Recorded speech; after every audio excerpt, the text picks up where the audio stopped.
Welcome everybody to U32 High School up here on the hill as we get set to kick off another season of high school basketball action here on cvtsport.net.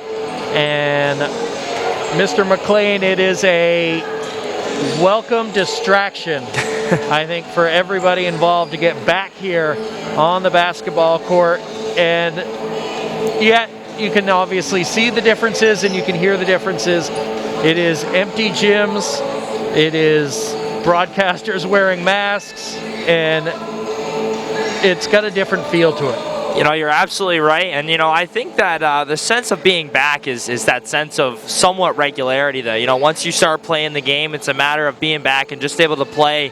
But, you know, you're absolutely right. You know, not sitting on the regular benches, all of that stuff is going to be different. But, you know, it's going to be a good one. We got a great way to kick off the season here.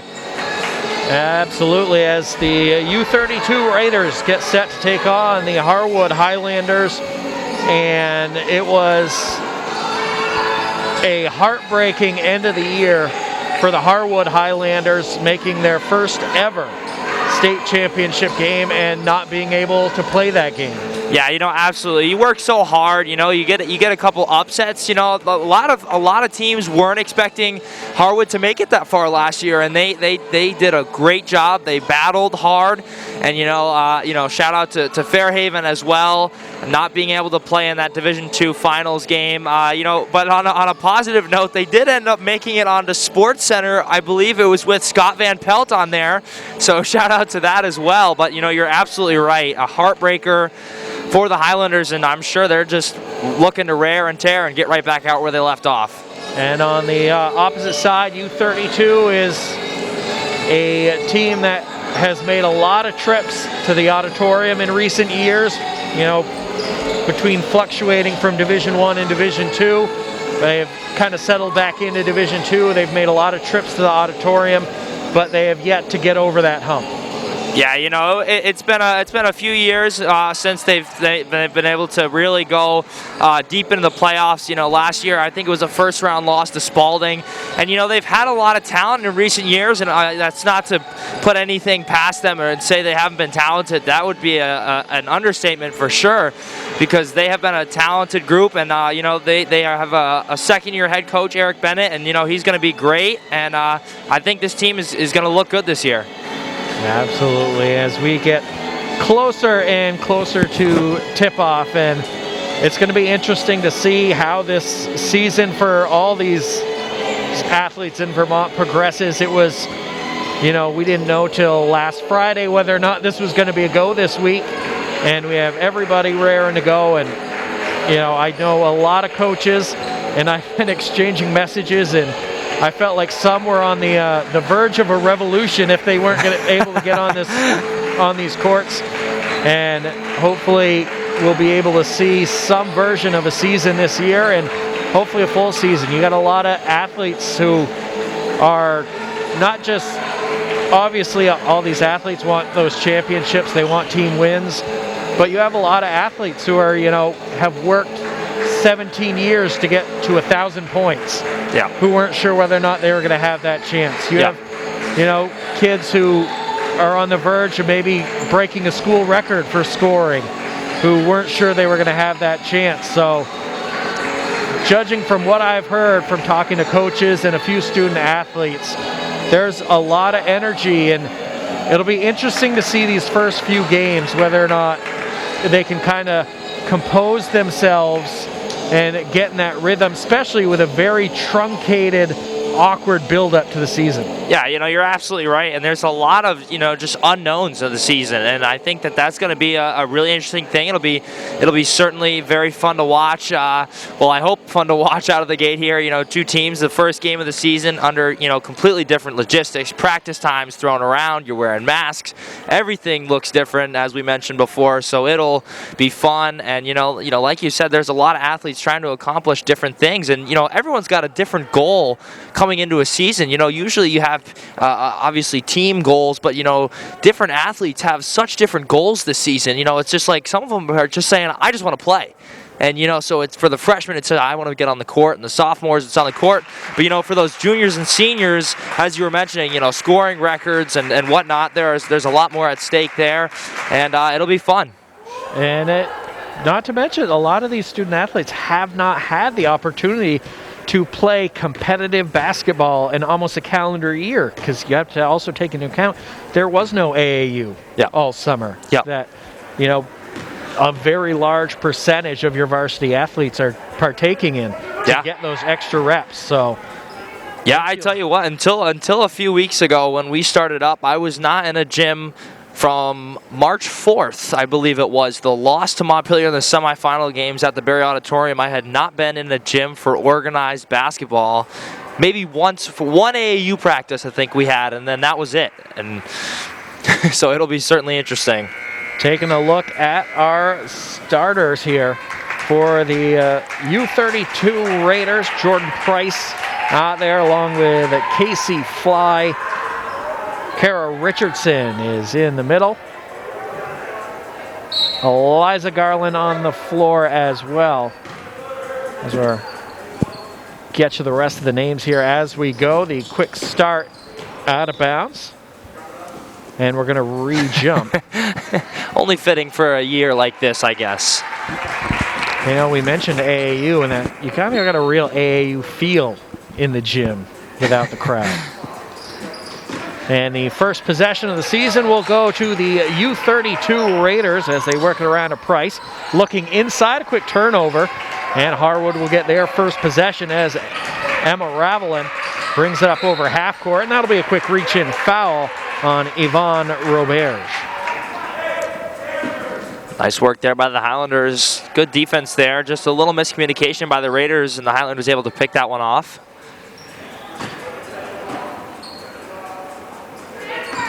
Harwood going to try to set up their first offense here as it goes over to Semperbon.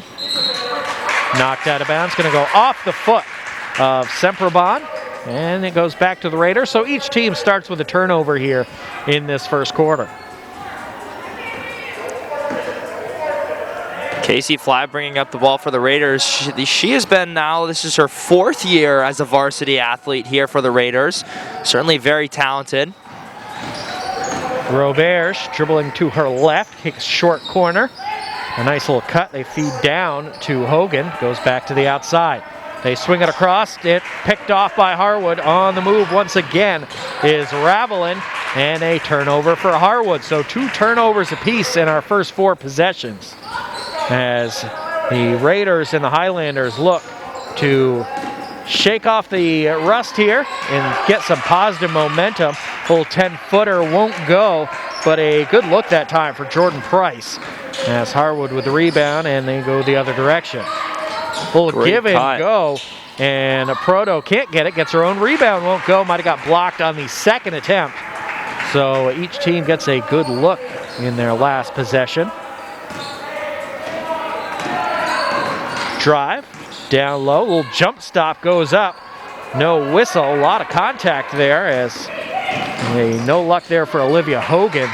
I thought perhaps didn't need that jump stop as she'd gone straight up. Harwood on the other side, no luck for Semperbon. It's Roberge now pushing the pack. She throws one up and she's called for the travel. I kind of mentioned it, a little sloppy here early on. Yeah, we go back to the point of a good look. I think good looks are going to be extremely important to capitalize tonight because, you're not going to have, it's probably not going to be a high-scoring game tonight. Coming out, first game of the season. So both teams are going to have to capitalize as Fly steals one. Nice pass to Roberge. So 3 turnovers apiece for these teams as first bucket will go to Casey Fly, a little 5-foot pop shot. And the Raiders showing a early look at the 1-2-1-1 zone trap. Broken and miscommunication there between Ravelin and Semperbon. And I think Ravelin saw it, but Semperbon didn't make it to the spot. Yeah, and that was the right idea, and I think that's, again, it's the first game of the season, and that'll come, especially for Harwood with such a talented team, and that'll just come with reps. Over half court, left side, goes to Roberge. Looking high post in the direction of Hogan. And we get a foul on the backside going against Bartolome. Her first, team's first. And so far in their early possessions, Raiders doing a good job looking high post, trying to work that inside-out game. Yeah, not a lot of height this year for either team. Nice packed door there, but knocked away. And off the Highlanders, it will remain with the Raiders here.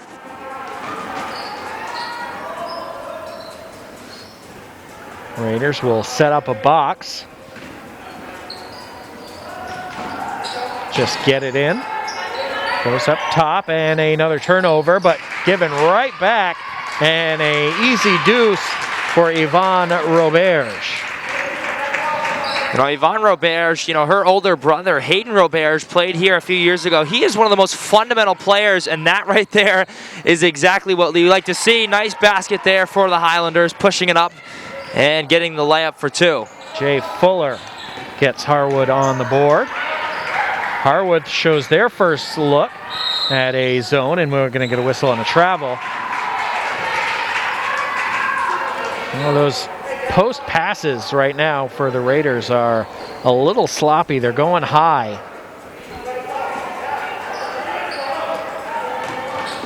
And the benefit of the big man or big girl in the case of the post players is it's never your fault if they don't hit you in the hands.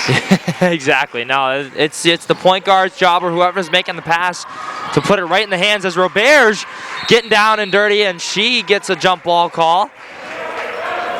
Get another pair of turnovers for each team on some ill-advised on a couple as they were just trying to throw it 3/4 of the way down the court and didn't make it. As a couple substitutions for the Raiders, Melinda LeCaire comes in along with Ariana Hawkins.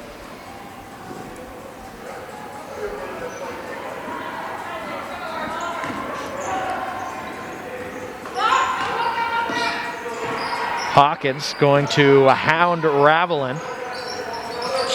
Raiders still in the zone. A forced pass into the post and another turnover for Harwood. And the Raiders go the other way.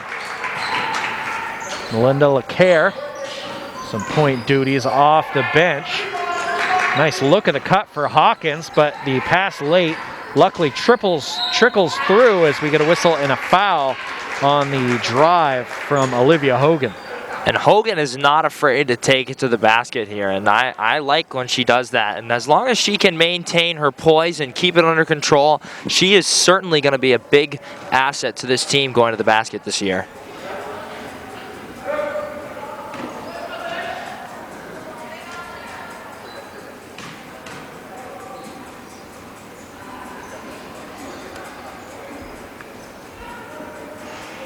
That one just short off the front of the rim there on the first one for Hogan as Nelson comes in for the Highlanders. That is the younger of the two, Tandem Nelson being the older.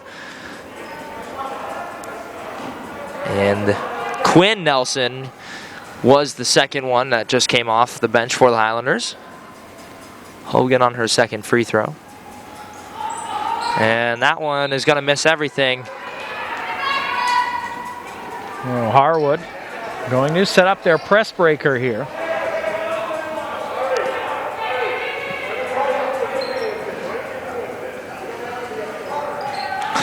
Bit of confusion there, but now we're back to the action. Back across. So far, Harwood, for the most part, has gotten away with kind of dribbling through the zone. That time they do a nice job passing side to side, and they set up their offense. Drive, kick, and another turnover from Harwood. And the Raiders go the other way with Hawkins bringing the ball up. Hawkins nearly loses the handle, gets it back, trapped in the corner. Good feed down low to Hogan and blocked from behind by Quinn Nelson. Turnover on the fast break, won't go. Raiders go up again and Hogan will draw the foul. Nice work there by Hogan to battle once again and get some extra opportunities as she's headed back to the free throw line. That's 3 or 4 times now, the Harwood has done fantastic defensively and then turned it over trying to move too quickly on the outlet pass. Hogan with her first free throw. Third of the night, and that one's good. So 5-2 now, the Raiders lead here with 3:31 in the first quarter.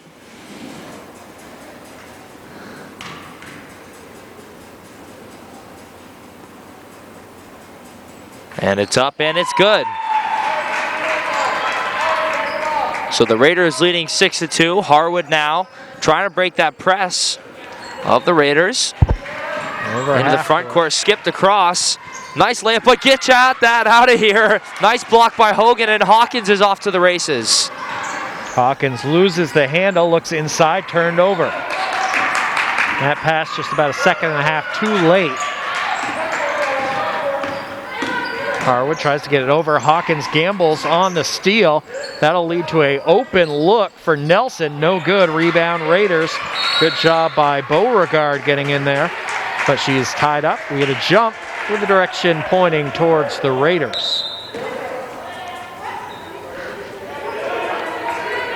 Kara Richardson checks in for U32. And I like the ability that Coach Bennett has to go to his bench for another big. Richardson, certainly another big to come in and do some good work, as Hogan will get a break. Nice pass there as Beauregard under the basket, and she finishes. Good job by the Raiders switching sides against that pressure.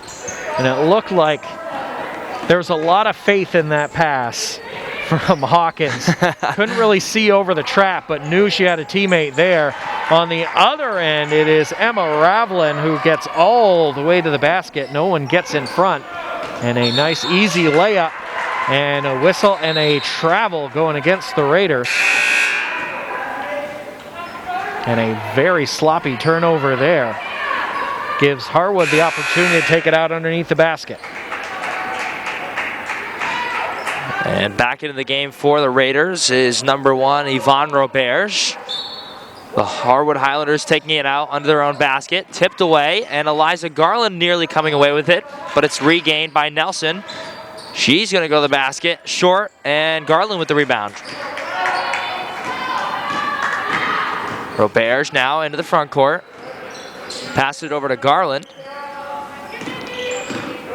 Skips over back to Roberge. It's LeCaire now, driving to the hoop, strong right-hand dribble, back out to Beauregard, looking for an option, and we got a foul.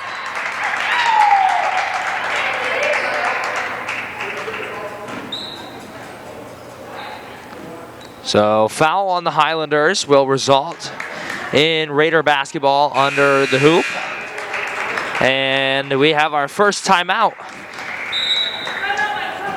We will step aside and take it. The score 8-4 in favor of U32. We'll be back right after this.